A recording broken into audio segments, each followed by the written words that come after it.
Svaki dan se susrećemo sa problemima u uzgoju biljaka i pitamo se šta se događa.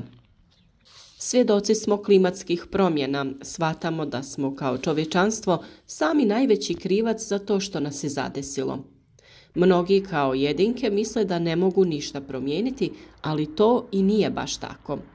Naš doprinos očuvanju prirode je itekako bitan i puno veći, ako nismo jedni od onih što misle da njihov nemar u ovolikom svijetu nije značajan, a jeste.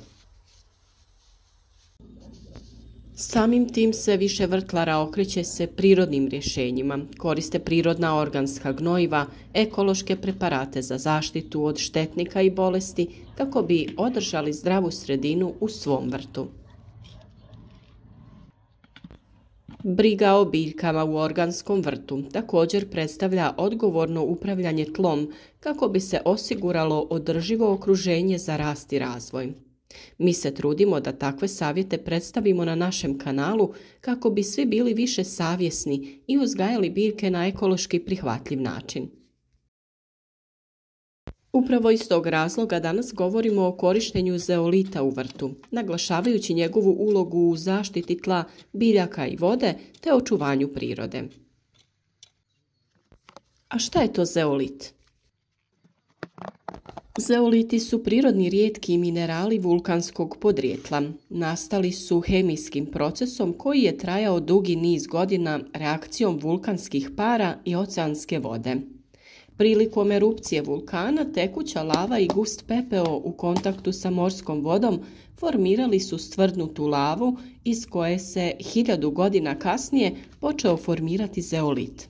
Različiti uslovi, oscilacije temperature te različite geografske lokacije uvjetovali su i različite vrste zeolita po sastavu. Klinoplilolit je podvrsta zeolita koji se najviše upotrebljava kao lijek u humanoj medicini, zatim značaj ima i u poljoprivredi i hranidbi životinja, proizvodnji deterdženta i sl. Njegov veliki značaj ogleda se u tome jer ima osobinu da privlači, adsorbira vodu, plinove, teške metale, kancerogene toksine, organske otrove i druge štetne tvari. Koristi se za detoksikaciju zemljišta, ljudi i životinja zbog svoje adsorpcijske moći. No vratimo se mi našoj temi, a to je upotreba zeolita pri uzgoju voća i povrća. Zeolit je naime prirodna vulkanska stijena, a sadrži silicij, kalij, kalcij, magnezij, mangan, natrij i željezo. Poznato je da zeolit poboljšava kvalitetu i strukturu zemljišta. Zemljište je prozračnije i rastresitije. Smanjuje kiselost zemljišta, to jest regulira pH vrijednost zemljišta. U borbi protiv suše daje dobre rezultate jer ima osobinu vezivanja vlage. Također ubrzava rast biljaka, ratarskih, povrtlarskih, voćarskih kultura i cvijeća. Zbog svoje osobine upijanja veže hranjive tvari iz gnojiva i postepeno ih oslobađa u vrijeme vegetacije. Na taj način se poboljšava iskoristivost samih hranjiva. Poboljšava i stvaranje mikroorganizama u zemljištu, a i time stvaranje humusa. Održava dušik u zemljištu. Biljke kojima se dodaje ovaj mineral imaju bujniji korijenov sustav, te je tako bolja iskoristivost vode i hranjivih tvari iz zemljišta. Jača korijen biljke i povećava klijevost sjemena. Čisti zemljište od metala i pesticida, zadržava i regulira razinu vode u zemljištu, čak i višak vode veže za sebe i postepeno ga oslobađa kada biljci ponestane i na taj način se bori za vrijeme suše. Sadrži biogene, mikroelemente kao što su magnezij, kalcij, molibden, mangan i na taj način utječe na izgled, zdravlje biljke i jača njenu otpornost u borbi protiv bolesti i štetnika. Utječe na cvjetanje, sazrijevanje, boju i okus plodova. Iz tog razloga se u cvjećarstvu dosta koristi, jer su cvjetovi veći, bujniji i intenzivnije obojeni. Možemo ga koristiti prilikom pripreme supstrata za presadnice. Već smo vam u jednom od videa prikazali kako se priprema supstrat od prirodnih materijala. Na 30 litara gotovog supstrata dodajte 1 kg zeolita. Prilikom sjetve i sadnje biljaka u vrt može se nakon obrade dodati u zemljište te izmiješati. Može se dodavati u redove koje ste prethodno pripremili. Mi smo prije sjetve različitog korijenastog povrća u redove stavili glistinac po kojem smo posuli zeolit. Dobro zalili i prekrili tankim slojem zemlje. Nakon toga smo rasporedili sjeme i zagrnuli. Kod presađivanja presadnica u vrt poput paradajza, paprika i sličnih, u dublju sadnu rupu dodajemo hranjivo po izboru. Mogu to biti različita prirodna hranjiva poput komposta, stajnjaka i glistinca, te različita peletirana hranjiva ekološkog sastava. Dodaje se i malo zemlje te otprilike 100 g zeolita, to jest 1 šaka. Sve to se dobro promiješa i sadi se presadnica. U posude sa cvijećem u zemlju prilikom sadnje dodajete 2 kašike zeolita, a možete ga dodati i u cvijeće koje je već posađeno, tako što ćete ga jednostavno umiješati u već postojeću zemlju.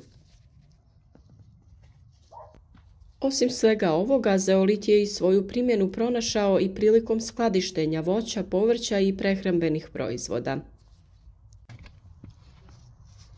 Zeolit ima dugotrajno djelovanje čak do 5 godina od njegovog unošenja u zemljište. Prilikom doziranja ovog minerala treba biti oprezan da se ne pretjera u upotrebi. Najbolje bi bilo slijediti uputstvo samog proizvođača. Doziranje ovisi i od samog zemljišta i vrste biljke kojoj se dodaje zeolit. Na tržištu u ponudi se nalazi u raznim pakiranjima od 25 kg i manje, krupnije i sitnije granulacije. Zeoliti su minerali sa izvanrednom sposobnošću zadržavanja štetnih tvari iz okoliša. Ovi minerali pružaju nam ne samo učinkovite načine čišćenja tla i vode, već su i iznimno važan resurs za održivost našeg planeta.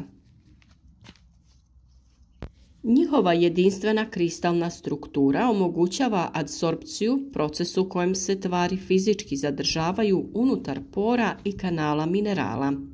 Njihova sposobnost da zadrže teške metale i druge tvari čini ih iznimno korisnim za čišćenje tla od onečišćenja. Kada zeolit za vrt dodajete u organsko tlo, on se integrira sa tlom, privlači i zadržava teške metale poput olova, kadmija i žive, sprječavajući njihovu daljnju distribuciju. Naime, on zadržava teške metale u svojoj strukturi, čineći ih manje dostupnim biljkama i sprječavajući njihovo širenje dalje u tlo i u biljku, što znači da se ne ispiru dublje u tlo, već ostaju unutar strukture zeolita. Na ovaj način vrtlari mogu biti sigurni da je biljka rasla bez apsorpcije teških metala iz tla. Primjenom zeolita u vlastitom organskom vrtu u kojem uzgajate svoje organsko voće i povrće, čuvate i vlastito zdravlje i zdravlje svojih bližnjih. Njegova djelotvornost proizlazi iz jedinstvene kombinacije hemijskog i mineralnog sastava, velike unutrašnje površine te koštane strukture. Ova kombinacija omogućuje dvostruki proces, prvo vezivanje, a potom i oslobađanje hranjivih sastojaka i vode.